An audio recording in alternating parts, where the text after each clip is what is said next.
A foot foul? Are you kidding me? You gonna call that a foot foul?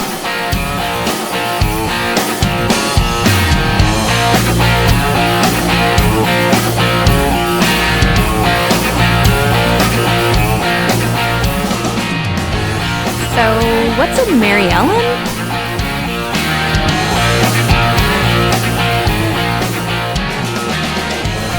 All right, so it all comes down to this, folks. It is notched at 18. We got one bag left.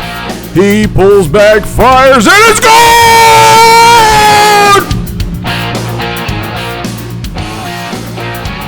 Four in the hole, I think that's a slam.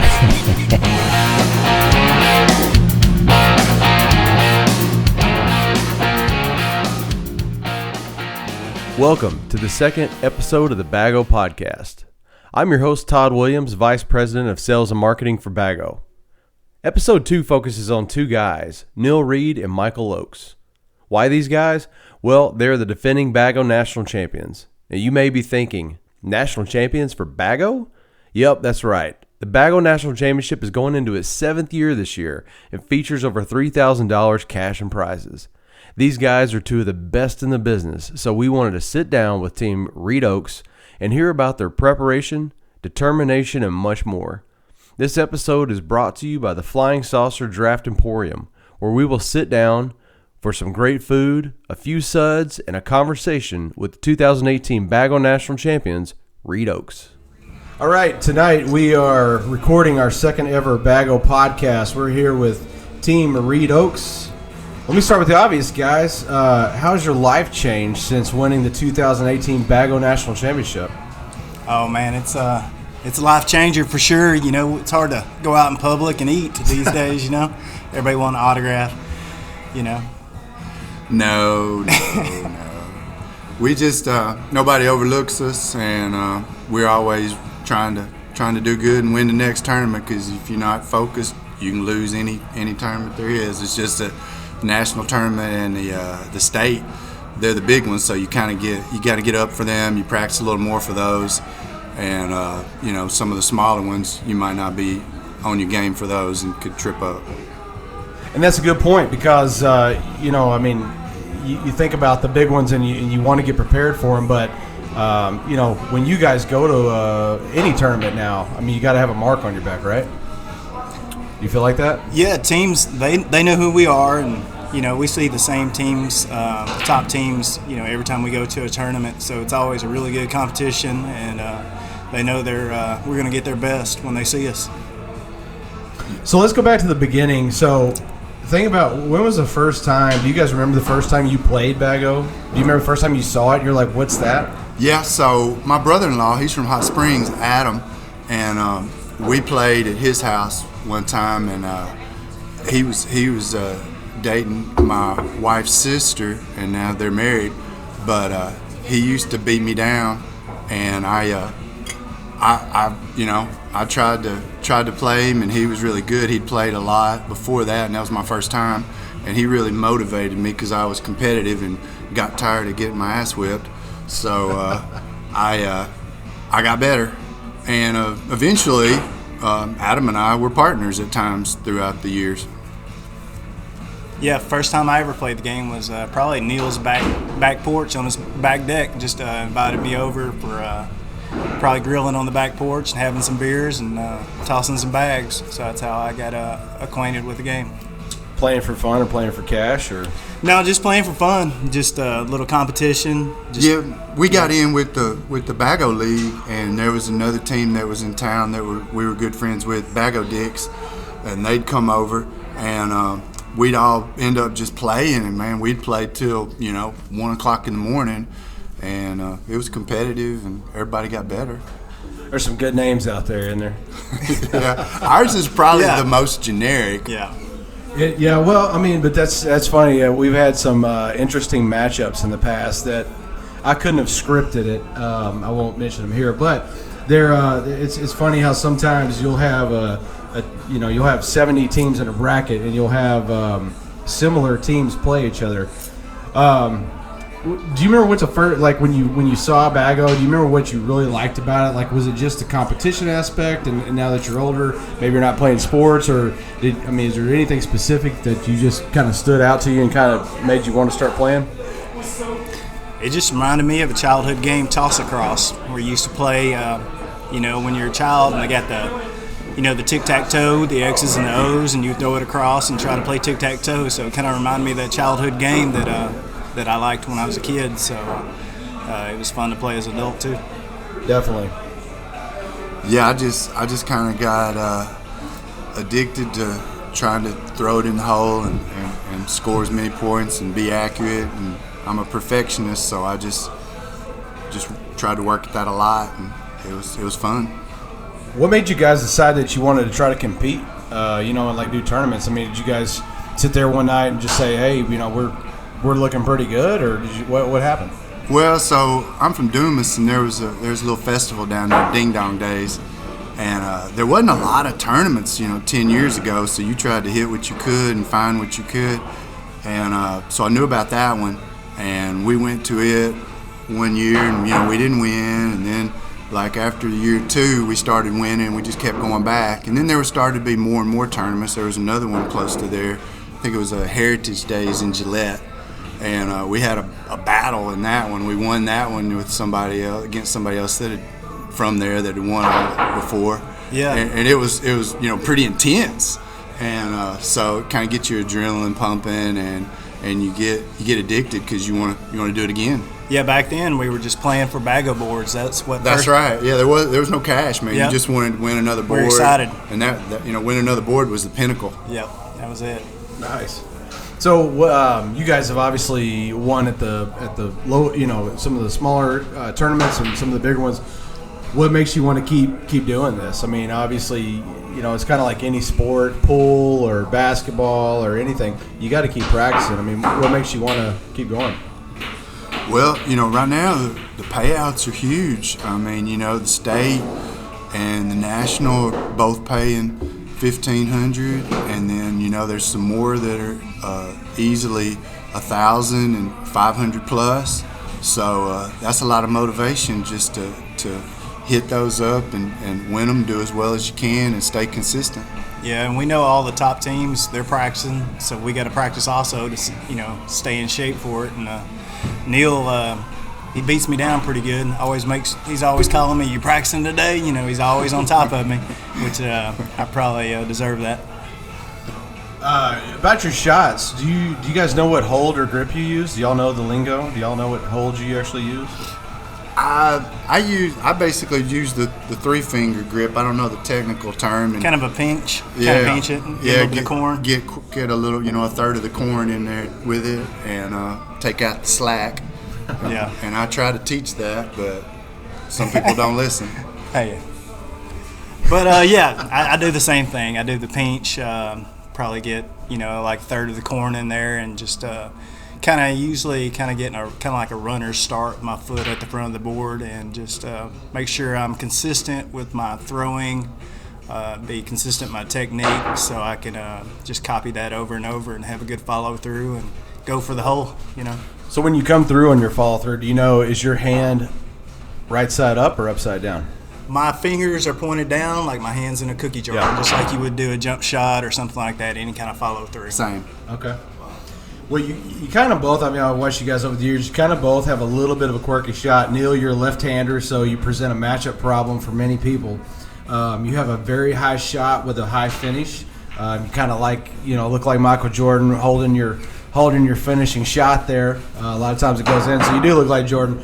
Michael, you kind of use your left arm as a balance beam, like a crossbar. Yeah. Has this always been your shots, or did you guys develop these, or what, and why the crossbar, Michael? Well, I don't know how the crossbar come about. I just started doing that, and it's kind of just been my signature of what I go to. And whenever I'm not throwing well, I make sure that my front arm, my left arm, my non-throwing arms kind of cross me and gives me a good balance point, and just kind of a go-to technique I use.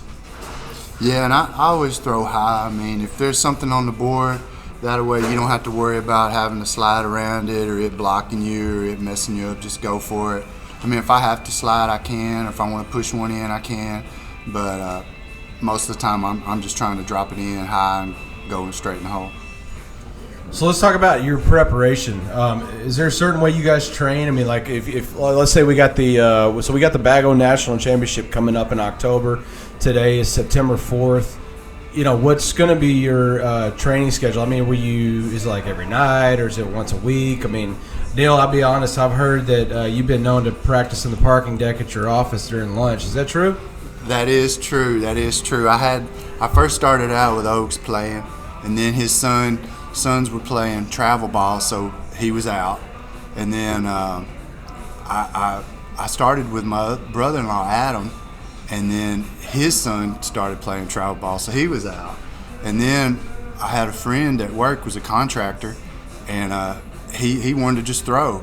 And he came to the house one time at a Razorback game, and he was actually pretty good and hadn't done it before. And I was like, well, man, let's just throw at lunch, and stuff. And he just got better and better, and he was like really, really challenging me.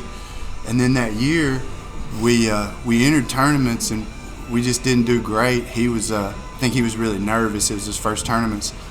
And then we went to the national, not thinking anything about it, and ended up winning. He didn't do anything spectacular, but he didn't mess up. And so that was great. And then the next year, state comes around, and I'm like, hey, man, you ready to go? And he had to do something with his kids. And I'm like, well, all right. I had to move on. And then I started with my brother-in-law that year, so it was kind of weird. But, yeah, I still throw in we got a parking deck at work, and you can throw in any conditions there, rain, shine, whatever. Yeah, I do not practice at work. If we got a tournament, me and Neil get together, and we usually throw a couple times a week to get prepared for the tournament. And usually tournaments are at around noon or a little bit after noon, and I'll get over to his house in the morning, or he'll come to my house, and we'll throw 30 minutes to an hour before we go to the tournament. And usually we get a little bit of warm-up time before the tournament starts at the tournament site, and that'll be good enough to go. Yeah, but I can't never stop. Even during the tournament between games, I'll just keep throwing. I don't know. Yeah, I've seen you do that. I've often wondered, to me, sometimes Baggo for me is like golf. I mean, I could go out and not have played in months and play the better round than if I go out and practice a bunch. So you obviously don't have any problems with it because obviously you practice, you constant. In fact, when we start breaking down boards in between tournaments, you're over there hackling me to leave a board up for you. Leave a board up. I tell Neil all the time, I said, repetition's the mother of skill. And Neil, he puts the reps in. That's why his skill is so high, and that's why we win so much. I can see that. Do you know how many tournaments you guys have won collectively together? Together, we've won. I know we won the last 2 years the Italian Food Festival, and we won last year's national championship.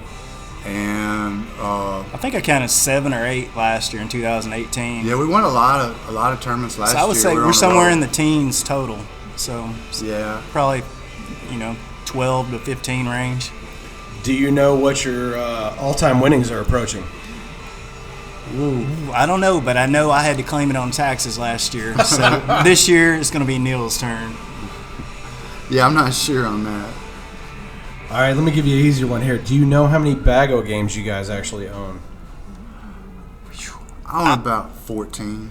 14. Probably got 6 or 7, but I've sold probably 6 or 7. So. Do you have all those 14 hanging on your walls, or what are you doing with them? I do have them on my walls. I got them behind my my rack in my gym in my garage. I just had a big area there, and I was like, well, I need to do something with them, and I just hung them on the walls there. Trophy room. That's his trophy room. Yeah. No, mine are just randomly in my garage. I should show them off, but I don't. So we need to get you the wall hangers. There you go. If you don't have them. Yep. Let's get together after this and do that. Out of all the tournaments you guys won, do you have a most memorable?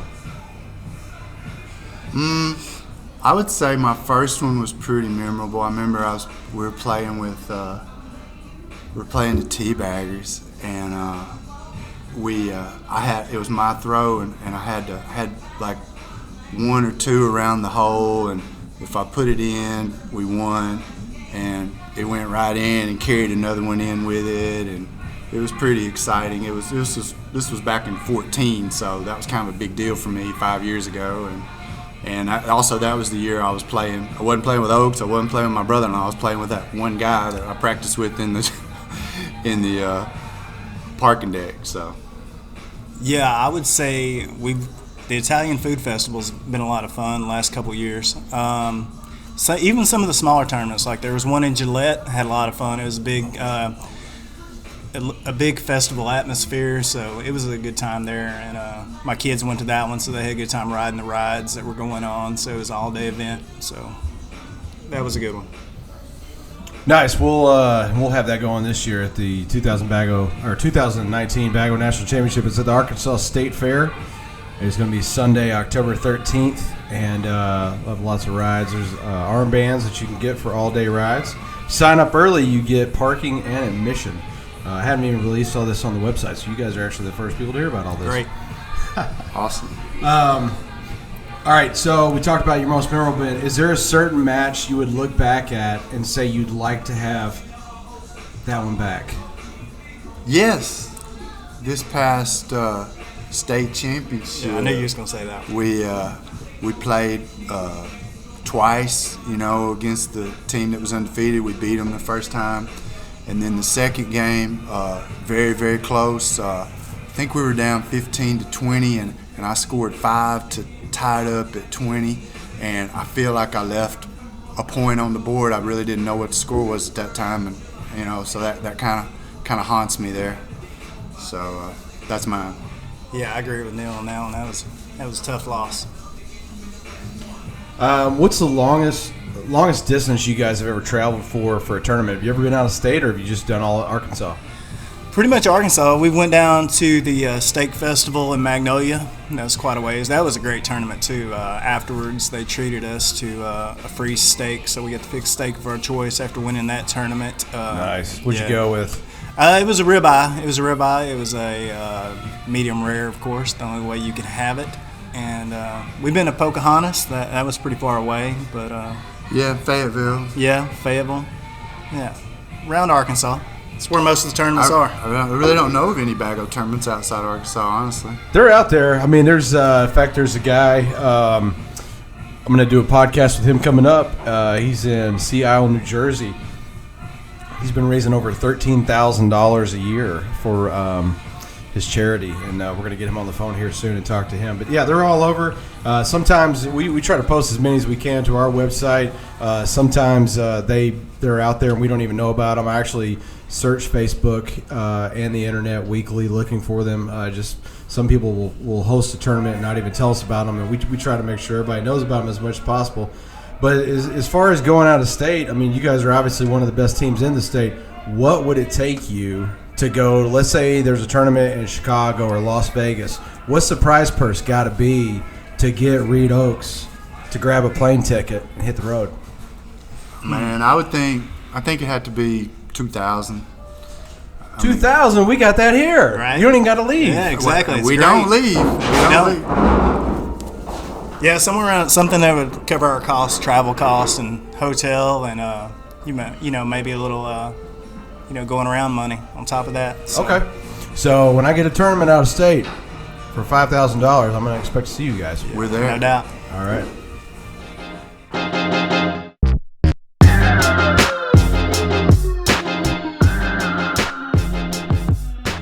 Well, we hope you're enjoying the Baggo podcast so far. Don't forget to like and subscribe so you can catch future Baggo podcast episodes.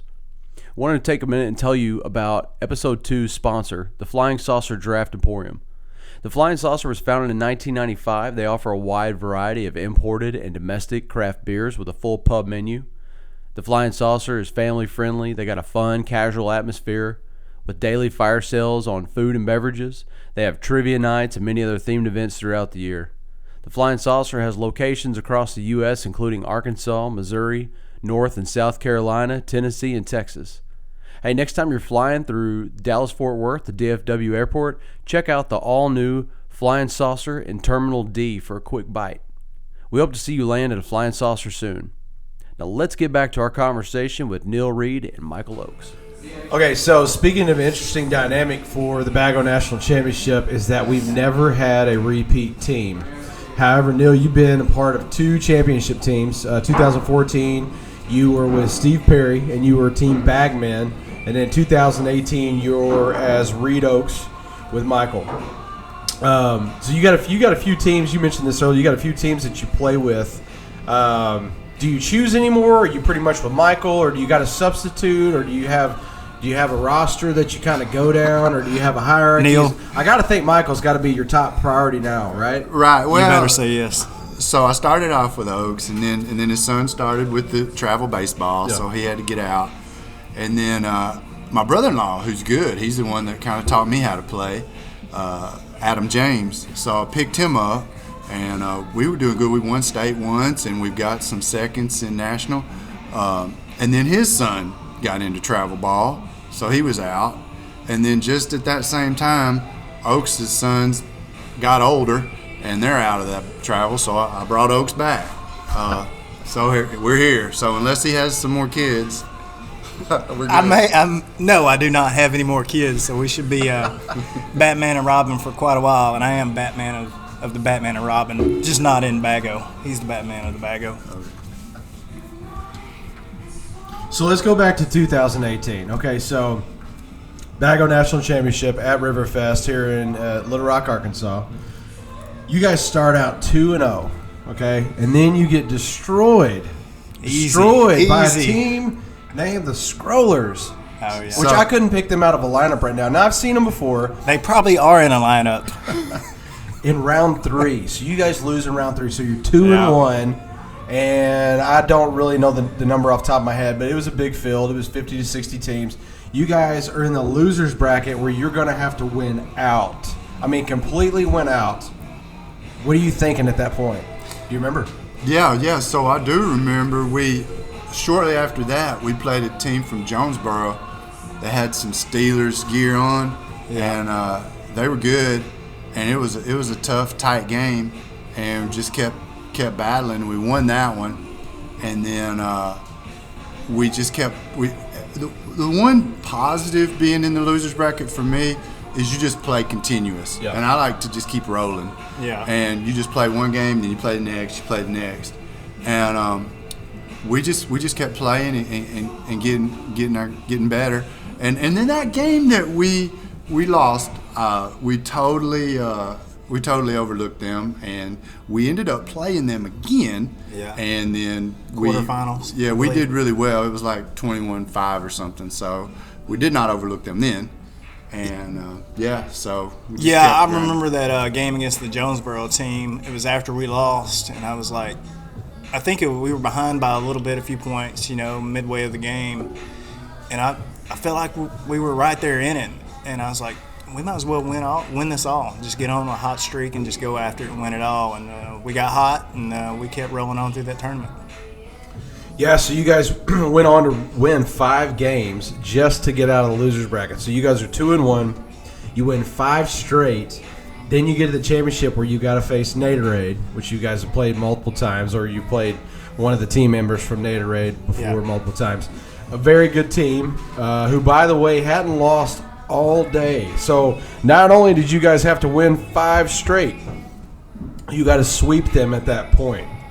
What was that like to get to that mountain and know one game and you're back to being done? I mean, it's like you guys fought, came all the way back. And it's not like you guys went through the winner's bracket, and lost in the semifinals. You guys lost pretty early, and they all had to play a lot of games. So on the day, at this point, you guys are 7-1, which I think Natorade probably would have been more like a 5-0 at that point, because in the loser bracket you're going to play more games. So you guys have worn out at this point, or No. So right before that, the 2 games before that, we were like pretty hot. I mean, we were beating people like 21-5, 21-6. We were blowing people out, and we were really in the zone at that point. And then we had to play in the finals, and Oaks started out. It started out, just so happened it was bags were on his end, and he started out with a 12 in game 1. And I was like, oh man, if Oaks is on, then this is great.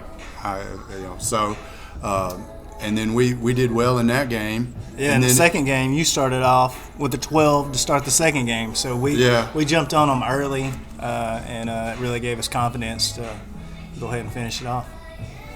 Yeah, and those matches are on YouTube, which I'm probably going to, told you guys earlier, I'm probably going to put behind this audio, so it'll probably be playing actually right now. But you guys had a great final match against Naderade. You guys won 21-18, very dramatic there at the end. And 2018 Baggo National Championships champions. Congratulations on that. So how many tournaments have you guys played since, and do you know what your record's like?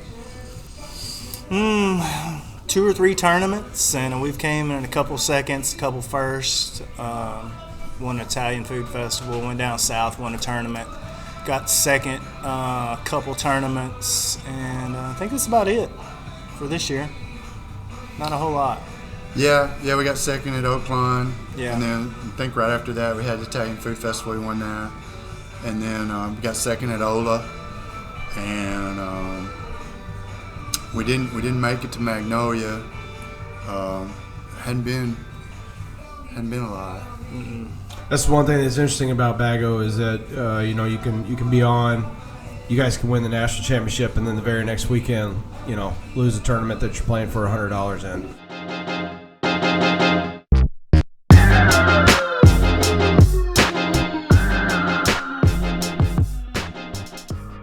Well, before we finish up episode 2 of the Baggo podcast, just wanted to say thanks again to the Flying Saucer Draft and Pour-In for having us here today at the downtown Little Rock location. The Flying Saucer has been a staple in the Little Rock River Market since 1998. The Little Rock Flying Saucer has over 75 taps, 100 bottle and can options, great food, and family friendly. Come by today, they can't wait to see you. Now let's finish up our conversation with Team Reed Oaks. So, yeah, an interesting dynamic about the Baggo National Championship is that we've never had a repeat champion. We've always had someone show up and kind of steal the thunder from a repeat. So it always kind of gives me hope for new teams, and you guys have probably heard me say it at the tournaments before that, I like to see new teams come up and give you guys competition. Kind of keeps you guys coming back for more. I think you guys would probably get tired of the same old, and I know the other guys that have won in the past kind of are the same. And but it's always interesting to see a new team show up. We've had teams show up from all over the U.S., from California, Texas, Kentucky, Louisiana, Oklahoma. I know there's so many teams out there that are good. And may hesitate coming down, but there's a lot of money up for grabs. This is $3,000 cash and prizes, more than enough to cover your travel. So anybody out there listening to this, we'd love to have you to the 2019 Baggo National Championship, sponsored by Terminex at the Arkansas State Fair, Sunday, October 13th. So, next question. Some guys and girls like aiming fluid, so to say, during a tournament or before. Do you guys? Usually to start off a tournament, I don't have any fluids, as you say, but if I notice I'm not quite right, I will sneak off and add something to my solo cup to get right. Right. Yeah, I'm just superstitious. I feel like I won't be as accurate, or my game might not be on if I do before. I definitely want to after. I try to hold that over as a celebration for the victory. But I stay off. He's not on the PEDs.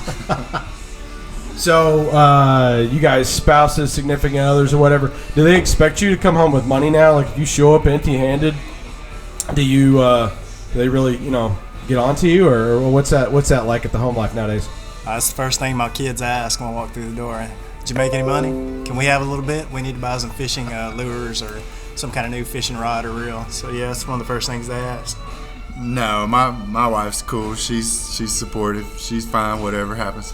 Now, do you put that in the joint account though, or do you kind of got your own little stash going? That's all mine.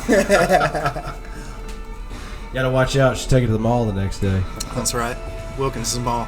So, Neil, I saw you in Omaha at the College World Series 2 years ago when the Razorbacks were there. We both went and watched the Hogs. Were you there, O2? Yeah, okay. I was there. All right, couldn't remember. I thought you were, but I wasn't 100% sure. Oh, yeah. So you guys told me that day that a local bar had a cornhole up on top of their roof. Baggo and cornhole play a lot different. Do you guys ever play cornhole? Are you any good? You know, I played one time. It was 3 years ago when we played Fayetteville. We played Ole Miss, and we had a huge win. And we played some guys. I was playing with my brother-in-law Adam then, and he was up there. And I didn't change my throw because I was like, I'll never throw this again. You know, I don't want to. I'm gonna play Baggo, and I did well. And the funny thing is, probably the first 20 throws, Adam never got it to the board, and I was literally yelling at him, "Throw it harder!" But yeah, that was the only time I played. It was okay, but it's way different, and there's no tournaments around here, so I'm not really motivated to try to get better. No, I don't play cornhole. I stick to Baggo because I'm afraid of splinters. And Baggo's a superior game. It's definitely different. And you talked about the throw. Baggo, you don't really have to have a special throw. You can pretty much just pick up the bag and just throw it. Baggo has a little bit of a slide to the game. Where cornhole, you actually have to create the rotation on the bag, so you kind of have to throw it like a frisbee to create the rotation to go up the board because the boards are made of wood.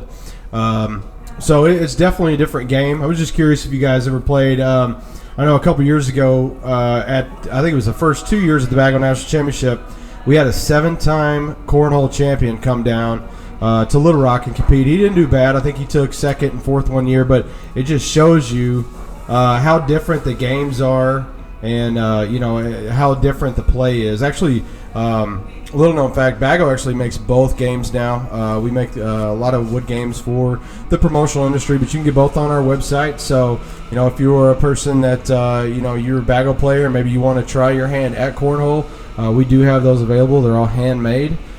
And we also obviously still make the Baggo game, which we love and still promote to this day. But is there anything, obviously you guys have both played both games. Is there anything you like better or less about either one? I mean, obviously, Michael, you talked about you don't want to get splinters in your hand. I actually have stuck my hand in some of the wood games before, and they were kind of rough around the edges if they're not sanded well. But is there anything specifically you look at that you're like, I like this better? I mean, I think Baggo, there's a lot of strategy and throws involved in it. I mean, you can go over the top. You could put a blocker in the front and force somebody that slides to go over you or push you in. You can push your own in. So I mean, there's a lot of shots that are in Baggo if you work at it and get good. So it's not one dimensional.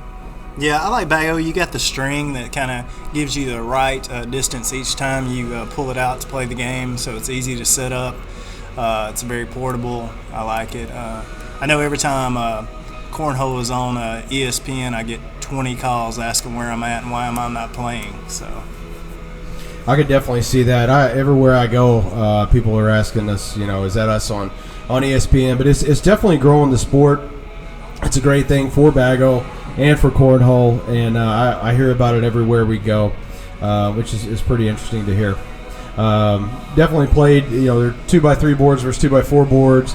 Played a little longer distance, heavier bag, different throw, but still great for the sport. So glad to see it. Glad to see the kind of the cross promotion there between the two. It's definitely drawing people to Baggo, actually. Yeah, no doubt. The Baggo caddy. Okay, so the cornhole doesn't have this. Hold your drinks, bags, keep score for you. We bring it out at tournaments. Some guys don't like it because they feel like it gets in their way. I personally like it. It's got a scoreboard on it. Holds my bags, holds my drinks. Do you guys like it, or do you use it? I don't use it just because I don't have it. I can see the benefit of it. Now, wait a minute. How many tournaments have you won, and how do you not have a Baggo caddy? The Baggo caddies don't come as a prize. Yeah, come on, man. Step your game up. Throw one in the national championship. But I see the one benefit that sometimes possibly a bag could hit the score that's on the board itself and maybe move it. If it's an older board or if it's loose, and that you could definitely not have that issue with the caddy where it's up high and you don't have to worry about that. But yeah, I mean, I'm kind of indifferent either way, but I don't actually have one myself. So just for a non-competitive, maybe just recreation, I think it's really cool to have something to set your drink on, or even I've seen some that have lights on them. So if you play at night, that can illuminate the holes. Yeah, definitely. Light play is very nice. Before I ever had the Baggo Caddy, I used to bring out the yellow construction lights and hook them up at night. Right. And it make you pretty hot actually while you're throwing. Yeah, Neil's got a floodlight we put out while we play. Okay, so you guys both have multiple board designs at home. Do you have a favorite board design to throw on? Man, I actually got this old Gillette Heritage Days board that's American flag, and I don't know, I just like it. I know that one. Very familiar with it. Yeah, I got a ABC Financial. We go to the Associated Builder and Contractors tournament every year, and I really like those boards too. I think they're red, white, and blue too, if I remember correctly. Yes, definitely. I'm familiar with that one too. Okay, so when you guys throw, I've asked this in golf before. It's kind of like putting. When you throw, do your eyes follow the bag in the air, or do you throw and then look at the board? So it kind of be like putting. Do you putt and look at the hole and watch the ball roll towards the hole, or do you putt and watch the ball as it rolls? I watch the bag as it flies through the air. Kind of watch, make sure I've got a good trajectory towards the hole, nice arc going towards the hole, and I just like to watch it the whole way. And when it goes through the center, it's a good feeling that you made a good throw. Yeah, I'm the same. I watch it all the way, and hopefully it's going straight in the hole. Have you guys ever gotten in an argument over a foot foul? I've never called somebody out on it, because to me it's trivial. I mean, it's not, if somebody is blatant, I might say something, but it's never happened in a game. I've had people ask for their partner to look and make sure I wasn't foot fouling before, but I think that was more of just kind of a gamesmanship more than anything. No, I've never had any issues, and actually I kind of got a little habit of whenever I set my front foot, I pull it back maybe a half inch or inch before I throw, and I'm always for sure clear. Do you guys have any pregame rituals that you do? Just throw a lot. Yeah, I don't have any pregame rituals. We just kind of warm up, make sure we're ready to go, make sure we feel good. I always kind of want to see one or two fall through the hole before we play our game, so I always try to make that happen. I guess it kind of falls in line with that. Any superstitions? If you start throwing bad, maybe shift your wallet over to the other pocket or anything like that? I think the one thing we do is if it's really windy, I always try to throw the wind in my back. Wind in my back really doesn't affect me too much, so I can still throw normal. And then I just put Oaks in the wind and just tell him do the best he can. Yeah.